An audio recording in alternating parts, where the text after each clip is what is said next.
Hello and welcome back. We wanted to provide an update on what's going on in the housing market. This last week, the Fed increased the discount rate by 50 basis points.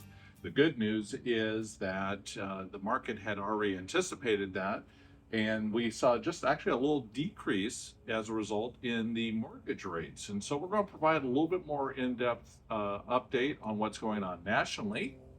And we're also going to talk about what's going on locally in Tucson. As we've mentioned multiple times before on this channel, what happens nationally and what happens locally may not be the same thing, and so we want to make sure we're also providing local to Tucson information. If you're to look at the headlines in the news, some people might discern that there's a housing market crash. So we wanted to take a quick look in this video as to, is that really happening, or are we seeing more of a market correction and normalization after the crazy past 2 COVID years in the housing market? And one of the things I wanted to look at here is this home pricing price crash coming slide from the National Association of Realtors. And a couple items that I really want to point out is 2008 through 2010, we're really looking at a housing bubble. And if you go down to the 5-year cumulative new home construction before the crash, they had built over 7.5 million new homes nationwide.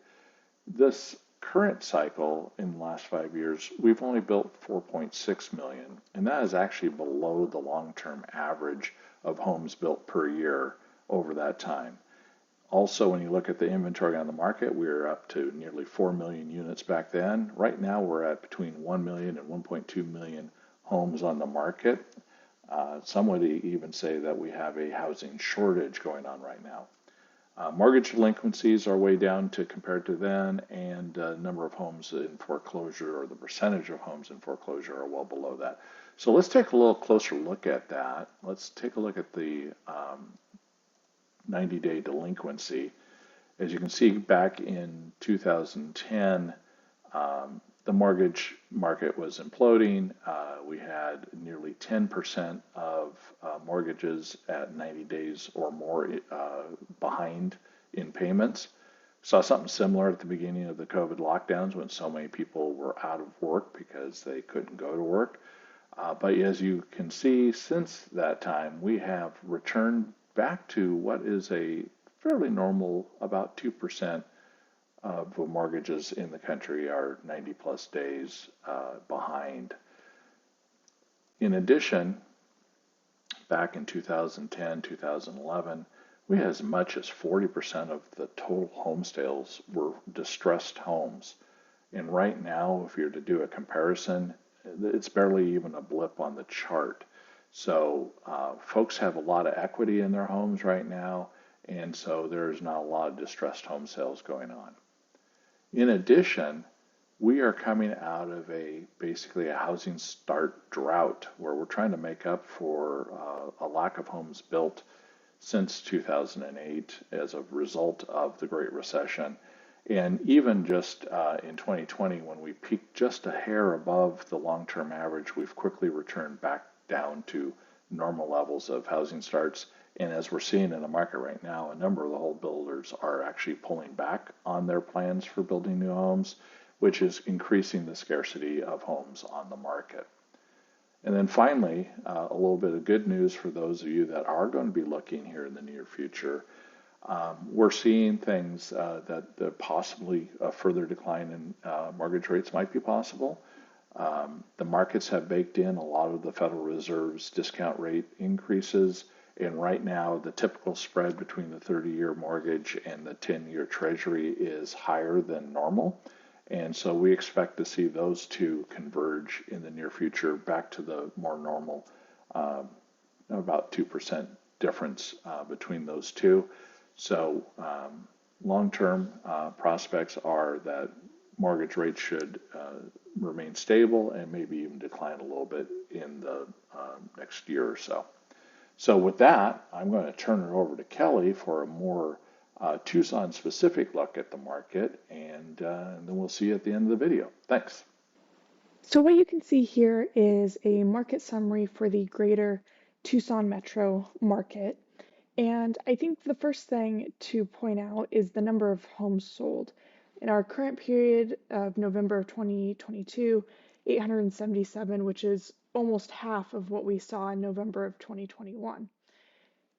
Fewer homes are selling. This is really because of interest rates going up and that shock to buyers when all of a sudden they are experiencing a 6% rate instead of a 3% rate that they were this time last year.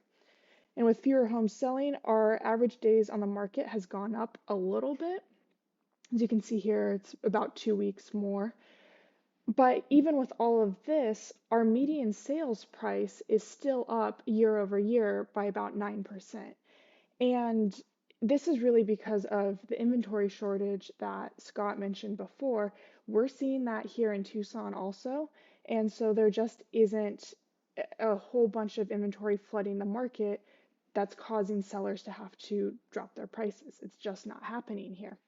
Now, this is something that is going to be very location specific, and so what's happening in Tucson might not be what's happening in your market. So this is where it's really important to talk to an agent to see if this trend that's happening here is the same in your area.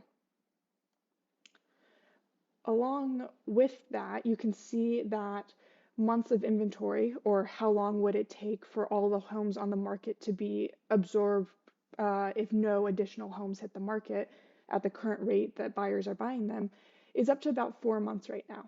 In the height of the pandemic, we were seeing this at a month. In some submarkets, we were seeing this in being calculated in days rather than months because we just had so little inventory and it was being bought up so quickly. We're up to about 4 months now, which is still considered a seller's market. We're just getting closer to a buyer's market now, and you can see that in conjunction with our 36 average days on market here. And then that also breaks down a little bit more depending on the price range that you're at.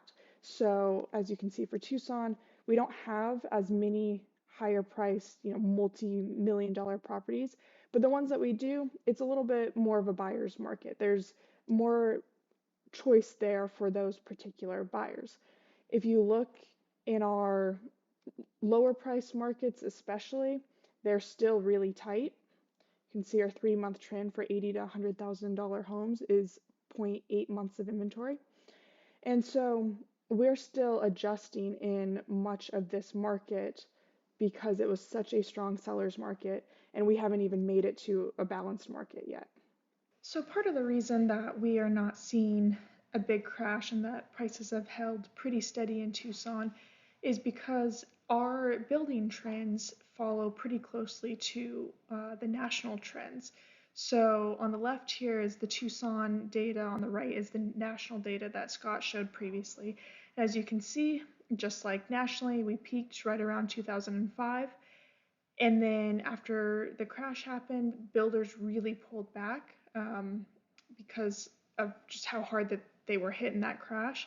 And so we have a whole decade here of underbuilding in the same way that the national market did.